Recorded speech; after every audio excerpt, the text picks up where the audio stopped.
Welcome to Creative Imperfections, the podcast where perfection is overrated and messy magic gets the spotlight. I'm so glad you're here. Did you know January 9th has a name? I had no idea until this year that January 9th is called Quitter's Day, because January 9th is the day that most people abandon their New Year's resolutions. Workouts slow down, plans start to feel a little heavier, and that motivation that felt so strong a week ago suddenly goes quiet. It disappears. We've all been there, right? If you're listening to this and you're thinking, yep, that tracks, here's what I want you to hear first. Wanting to quit does not mean you're weak. It means you're at the part where consistency actually begins, because the beginning is exciting. We love beginnings. I've talked about this in previous episodes. As creatives, we love to start new things. New energy, new ideas, fresh pages. But consistency doesn't live in that excitement. It lives in the ordinary days. The days when no one is clapping for you, the days when progress feels invisible, the days when the voice in your head is saying, what's the point? Quitter's Day isn't about failure. It's about friction. This is the moment when effort starts to cost something, and your brain, very politely, offers you an exit ramp. And here's the truth we don't talk about enough. Motivation is unreliable. Consistency can be built without motivation. The people who keep going aren't more inspired than you. They've just learned how to show up when inspiration doesn't. So let's talk about how to stay consistent on the days that you want to quit. First things first, lower the bar. Not forever, just for today. Consistency is not about doing it perfectly. It's about doing something. 5 minutes still counts.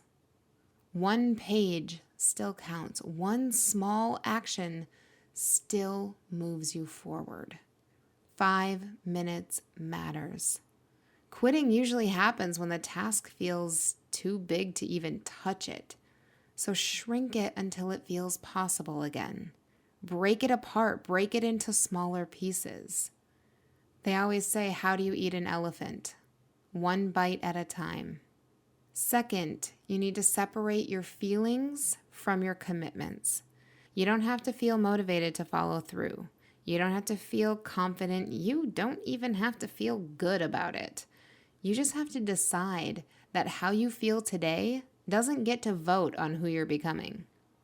Feelings change. Commitments create momentum. Third, stop waiting for proof. Consistency often feels pointless before it feels powerful, and that is completely normal. Progress is usually quiet at first. There's no fireworks, there's no instant payoffs, there's no standing ovation, but the compound effect is working even when you can't see it yet. The mistake is actually quitting right before the evidence shows up. And finally, remember why. Remember why you started, not the dramatic reason, the honest one. The reason rooted in how you want your life to feel. The reason that still matters even when no one else is watching. Consistency isn't about intensity, it's about trust. Trusting that small steps add up. Trusting that showing up imperfectly is still showing up. Trusting that the version of you who keeps going is being built right now, on the hardest days, not the easiest ones. So if today feels like Quitter's Day for you, this isn't the day you quit. This is the day you practice staying. Stay with the habit. Stay with the process. Stay with yourself. You don't need to recommit to the whole year. Just recommit to today. 1 action, 1 choice, 1 imperfect step forward. That's how consistency is born. And that is where the magic lives. And always remember, There's magic in your imperfections. Go out there and find it. Thank you so much for joining me on today's episode of Creative Imperfections.